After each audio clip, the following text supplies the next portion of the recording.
مخامخ بوټي دا چا تصور نشو کولی چې په قبایلي علاقه کې ولګېږي. دا پام بوټی دا چې په ملیشیا کې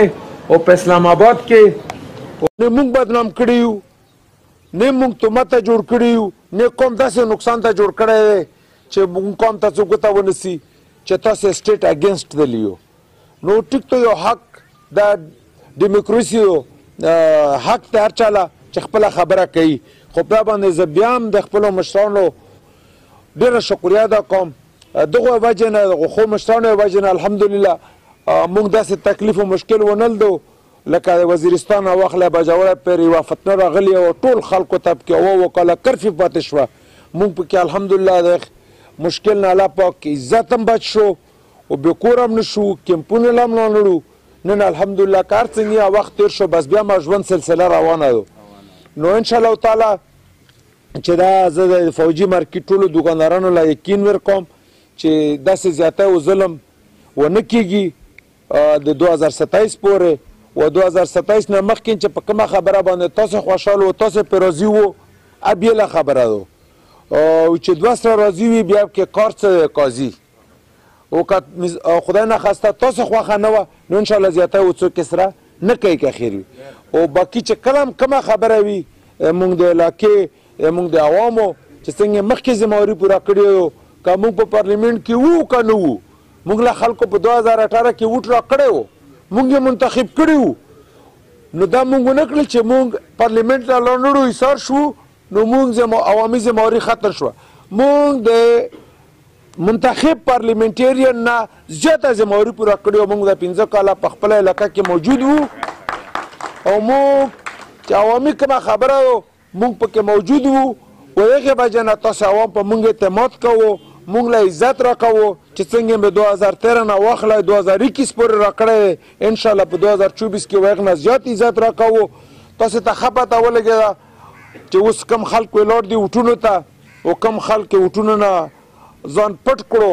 هغو عوامي ذمهواري نه وه پوره کړې او چا کوم ولاړ دي هغو متعلق هم دا خبره کوم چې هغو خپله علاقه ټیک نه کړه. په خپله علاقه کې اوه وکاله ته کرفي په علاقه هر څه ته باندې کرفي پاتې شوي ده وا اوس موږ له هر څه موږ ته وي چې زه تاسې خدمت کوم زه تاسې ذمهواري پوره کوم. نو دا اول د خپله ذمهواري پوره کړې وای ځکه خو دو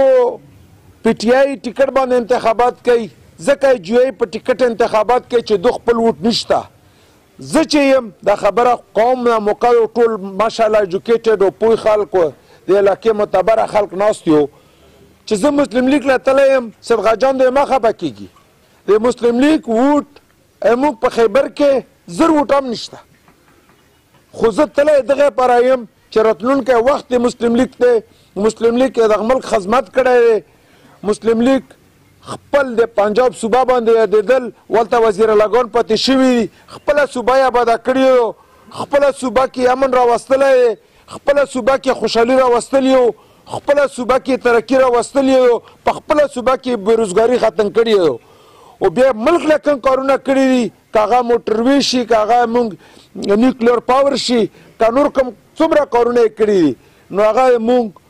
قاطع وباسئ مسلم لیگ د دور کارونه نو په ملک کې و تاسې ته په خپله پته ولګي چې نور څومره ملک کې چا څومره کار کړی دی. نو زه دغه لپاره مسلم لیگ له تلی یم چې راتلونکی وخت د مسلم لیگ دی لکه څنګه په 2013 کې ما ذمهواري پوره کړې وو بیا بېلولو شفیق په 2019 کې خپله ذمهواري پوره کړې وه په پارلیمنټ کې موږ خرڅ نه شو کنې موږ خو آزاد وو پی ټي آی حکومت په صوبه کې هم وو او په مرکز کې هم وو خو دغه نه انسان د قوم سره وفاداري و د قوم نه خرڅولو پته لګېږي که موږ پی ټي آی له تللی وای اوس موږ تاسې نه ووټ نه شوی غوښتی.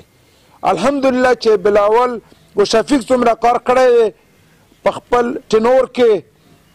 په اپوزیشن کې د پی ټي آی چې کوم په پی ټي آی په ټیکټ منتخب ایم پی ای هغو نه یې کړی وجه څه وه او وجه دا وه چې پی ټي آی تنقید ځکه نشو برداشت کولی چې هغه غله وو نو چې کله و شور شرابه بلاول د شفیق ته موږ ایم پی ایګانو جوړه کړه نو بیا وزیر اعلی ته وویل چې دغو ته وایه چې دا شور نه کوي و د اسمبلي نه بندوي 3 ورځې اسمبلي بند کړي وو ما ورته چې ورکړه پیسې فنډ له چې شور نه کوي ځکه موږ اوس تاسې ته بیا ولاړ یو چې موږ انشاءالله تعالی مخکې نه ښه ذمهواري پوره کوو مونږ ځکه مسلم لیگ له تللي یو چې بیا الیکشن وي چې مونږ ته نه زیات کار کړی وي، مونږ ته نه زیاته ذمهواري پوره کړې وي، مونږ د هغې نه زیاته ډیلیور کړې وي چې همداسې وټې نه وغواړو لکه څنګه اوس مونږ تاسې مساله وه خو مونږ یې له زړاور راغلو او تاسې په